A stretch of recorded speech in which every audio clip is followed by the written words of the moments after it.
Muy buenos días a todos, hoy es miércoles 29 de marzo y te doy la bienvenida al podcast de comiendoconmaria.com, tu plataforma online de alimentación y nutrición donde tienes la academia online y la consulta con el servicio de nutrición y dietética, psicología y entrenamiento personal.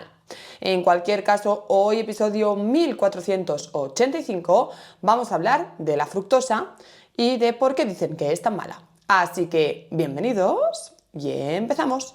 Bueno, no sé ni por dónde empezar, así que voy a empezar por recordaros que hoy es miércoles y eso significa que esta tarde a las 8 conectaré en directo desde YouTube y Twitch y también desde TikTok para resolver vuestras dudas y preguntas. Como cada semana, como cada miércoles, conectaré en directo a las 8 para estar un ratito con vosotros, como siempre digo, pasar ese rato divertido, haciendo preguntas, riéndonos, comentando cosas, temas de actualidad, resolviendo dudas y en definitiva pues como una tradición ya, ¿no? Como una rutina, un hábito más en mi día a día. Cada semana, cada miércoles conectamos a las 8, así que os espero a todos esta tarde para, pues eso, charlas sobre nutrición. Vamos a hablar de la fructosa. ¿Por qué? Porque ha salido un nuevo estudio, bueno, hace relativamente poco que salió este estudio y parece que, bueno, pues empieza a verse por redes y la gente empieza a hablar de este estudio y aquí va el primero de los problemas. Los estudios caen en manos de gente que no saben leer estudios o interpretar estudios. ¿Por qué? Porque en este estudio se concluye, ¿vale? Así a bote pronto, lo voy a intentar ir traduciendo a la vez que lo voy leyendo.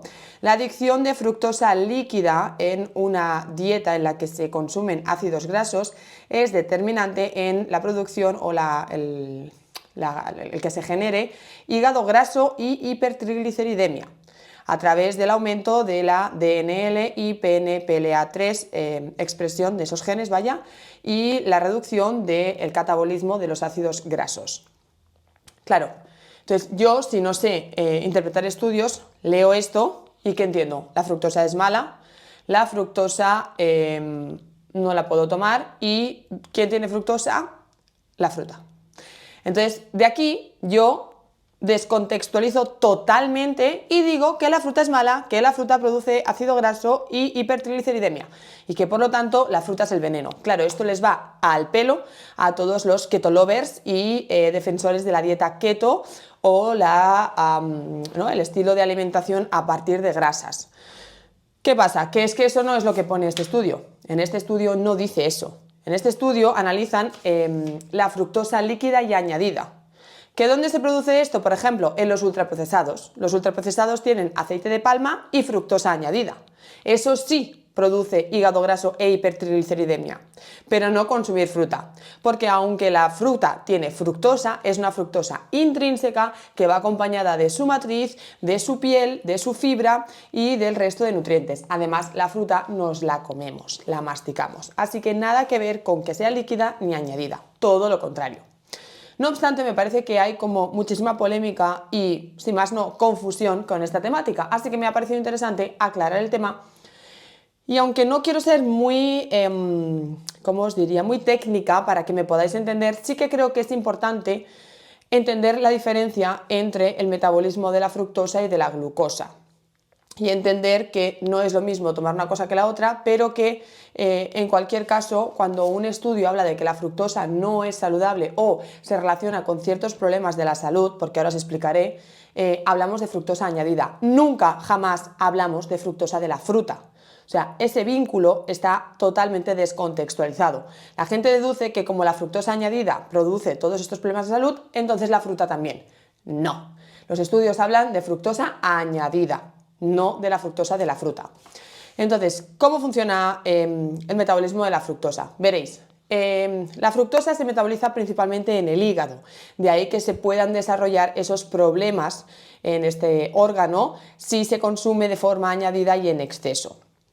Entonces, la glucosa ya sabéis que es el azúcar que utiliza mayoritariamente nuestro organismo para obtener energía y que el proceso de metabolización es completamente diferente, porque en ningún caso la fructosa al menos no en primera instancia, se va a utilizar como fuente de energía.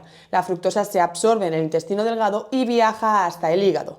Y en el hígado se metaboliza a través de la fructólisis, que es lisis es destrucción, fructo de fructosa, pues la destrucción de la fructólisis. Y esto separa la fructosa en dos moléculas, ¿vale? No vamos a entrar en tecnicismos, pero es como que la separa en dos moléculas. Y entonces cada molécula pues sigue ahí su camino, ¿vale? Pero para no entrar aquí en clases de metabolismo, vamos a dejarlo ahí, ¿vale? Como fructosa, por ejemplo la fructosa que ingiero con la fruta, llega al intestino delgado, se absorbe, viaja al hígado, en el hígado se degrada y ahí ya pues cada cosa sigue su proceso. ¿Qué pasa? Que si yo tomo fructosa añadida en grandes cantidades, hago trabajar en exceso a mi hígado. Pero bueno, esto lo veremos después. Entonces, la glucosa se absorbe, va a las células, se utiliza energía, entra en el ciclo de Krebs y de ahí obtenemos la energía, ¿vale? O sea, la glucosa se absorbe a través de la digestión, el intestino delgado, pasa a las células y las células hacen el ciclo de Krebs produce ATP, que es la forma en la que tiene el organismo de obtener energía. Fin de la historia. Algo importante que también tenéis que tener en cuenta es que la fructosa no requiere insulina para entrar en la célula. Recordad que la insulina es esa llave que abre la célula para que la glucosa entre y se produzca el ciclo de Krebs y la posterior energía. Entonces, aquí no hace falta llaves. Con la fructosa no hacen falta llaves, no hay insulina de por medio y por lo tanto no es un azúcar insulino dependiente, no va a interferir en la regulación de los niveles de insulina y por lo tanto tampoco va a estar relacionado con las hormonas leptina y grelina, ¿vale? Simplemente como dato que lo dejemos ahí. Pero ¿qué pasa? Que el metabolismo de la fructosa también puede tener ciertos efectos secundarios o consecuencias si, como digo, se consume de forma añadida, no a partir de la fruta, de forma añadida y en grandes cantidades.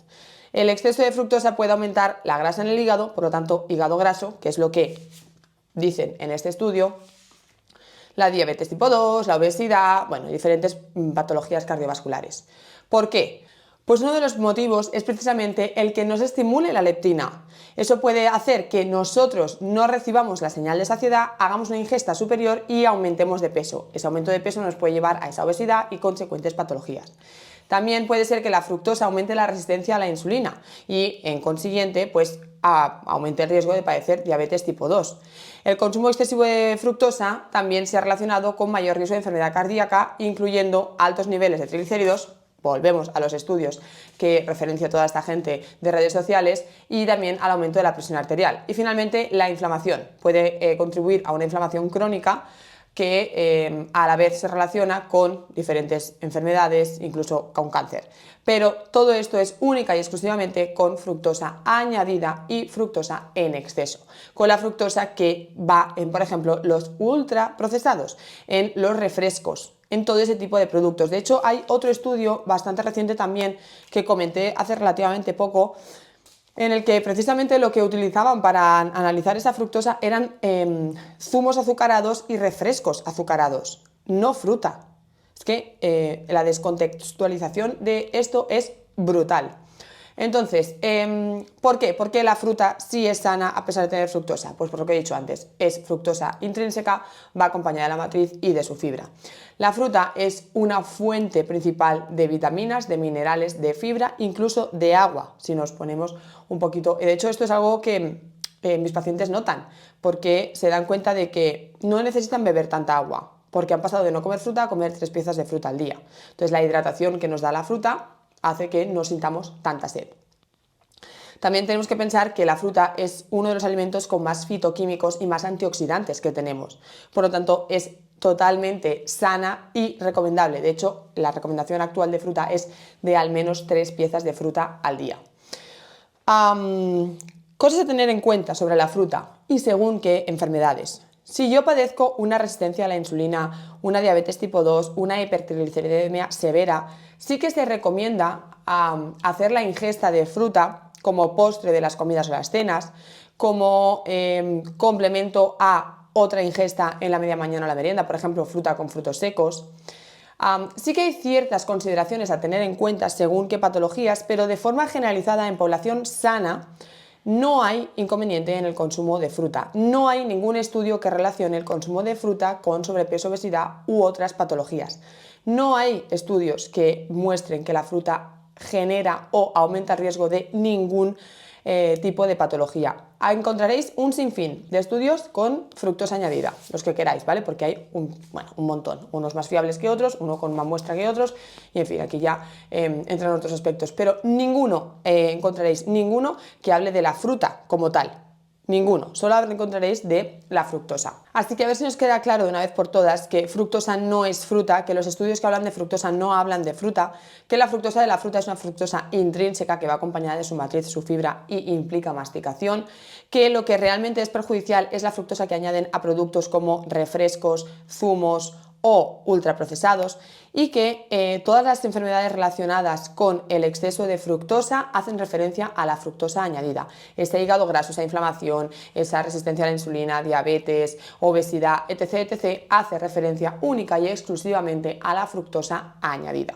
Por lo tanto, que no cunda el pánico, que no nos hagan creer lo que no es, ¿vale?